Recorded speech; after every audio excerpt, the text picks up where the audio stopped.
Good morning, everybody, and welcome back to Safari Mack Explores North America. I'm Safari Mack, your guide and host, helping you make connections to the wild. Well, ladies and gentlemen, we're still in the state of New Mexico, where we're following the very speedy and seemingly elusive Greater Roadrunner. Now, as always, before we begin today's episode and before we continue and finish up today's animal, if you're new to my channel, hit that like and subscribe button so you can stay tuned for more special animal episodes in the future.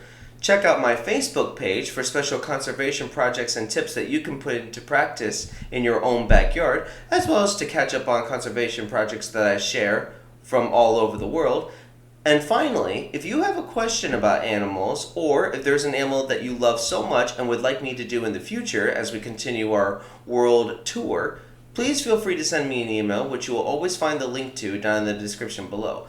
But if you're ready, I'm ready. Let's begin. And one more thing. For today's special episode, be sure to join me at the end for the reveal of the next animal. And I would like to just give a special warning for everybody that this next animal may not suit everybody who likes certain animals. So if you want to skip the following animal, that's okay. I'll be sure to keep you all up to date. But if you're ready, I'm ready. Let's continue with the wild things. First of all, I'm sure we all know who this guy is by now.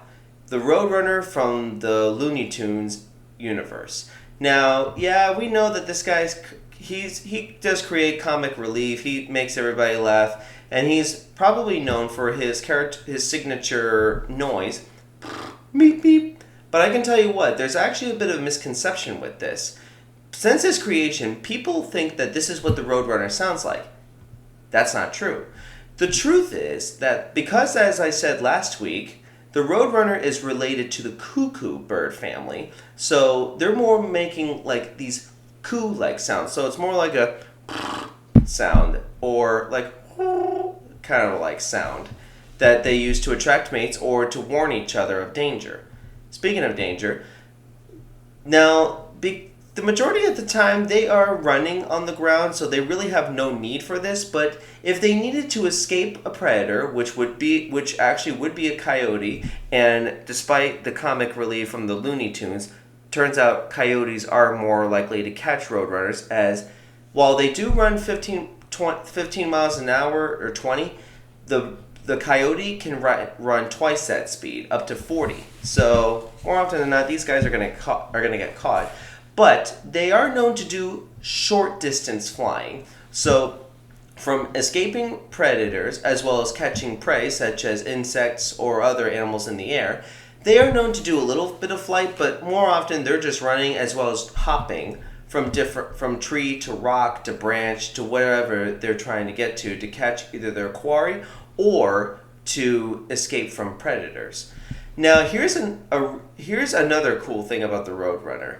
So these guys, they eat basically a very rich protein diet, and they have to keep themselves hydrated, right? Because they're getting all of their water from their food sources, which I explained last week were insects, small mammals, lizards, and of course young snakes, especially young rattlesnakes. So for them, watch out.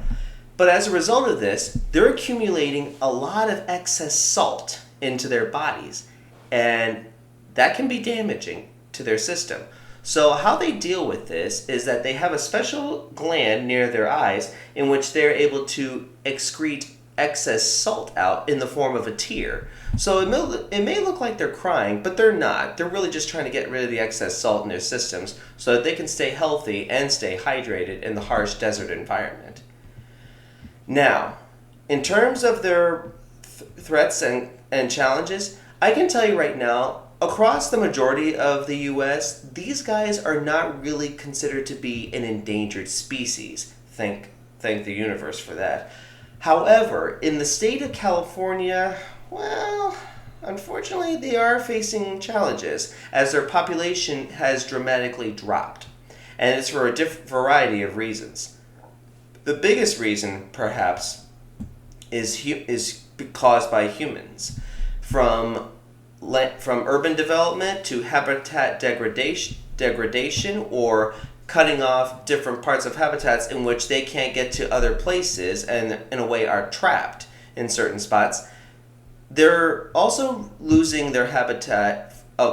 With habitat loss comes the loss of their resources such as food, shelter, and even access to breeding sites if they were going to raise their young. Because as I said last week, they will lay a clutch and they will raise, but sometimes they are known also to exhibit parasitic brooding behavior, which is where they would lay their eggs in other nests and let the foster birds do all the work. Hey, look, it's not the greatest thing, but nature told them to do this, so for them it works well. But perhaps pedestrians and traffic can cause also deaths on the road. But another major problem, and this might surprise you, it kind of does surprise me a bit, and for me, I don't know how this happens, but sometimes these birds are accidentally shot by hunters or this is illegal shooting, to where the hunter will say they thought that they were shooting a quail. But to me, that's a little far-fetched, in my opinion. Of course, I'm not pointing fingers at anybody. Accidents can happen, but if you look at the quails. They're a little more plump. Roadrunners are a little more lean, like they have the body of an athletic sprinter. So how these guys get mixed up for a quail, beyond me. Of course, though, with every problem that comes, there is a solution. More often than not, we're trying to look for more permanent solutions rather than short-term solutions to help fix problems.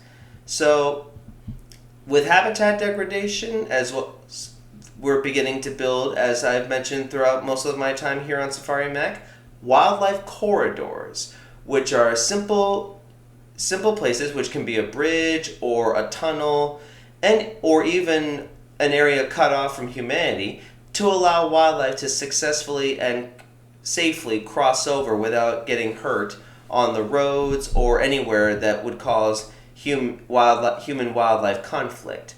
So because of these wildlife corridors, they're saving wildlife, and we can continue to exist in harmony, or we can continue to coexist.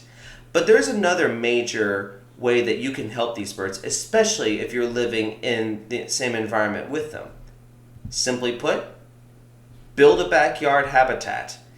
By doing this, you're not telling the birds to stay away. You're inviting them to share your land with them.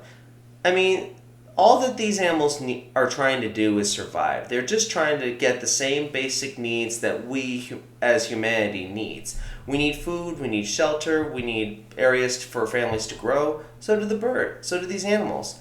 You're helping them by instead of planting invasive plants or other things that might just not really work out too well, I've heard of a few people that would want to grow a lot of different plants that just don't work in this desert-like environment.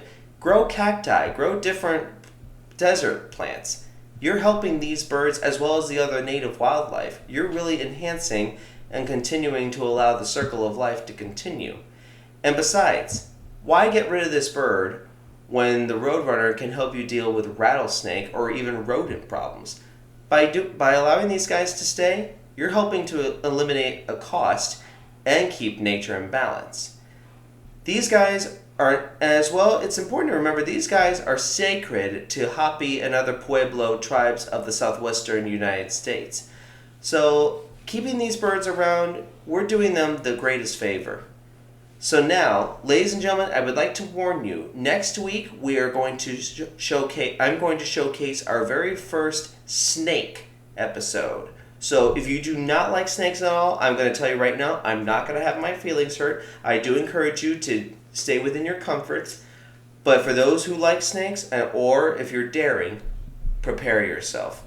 Because while the Roadrunner might be killing young rattlesnakes, next week we meet the western diamondback rattlesnake. So beware, have your boots ready, and make sure you have your anti-venom ready, because one bite, it's a long trip to the hospital. But until next week, this is Safari Mack, and I'll see you all out there. And for everybody out there in this summer, stay safe.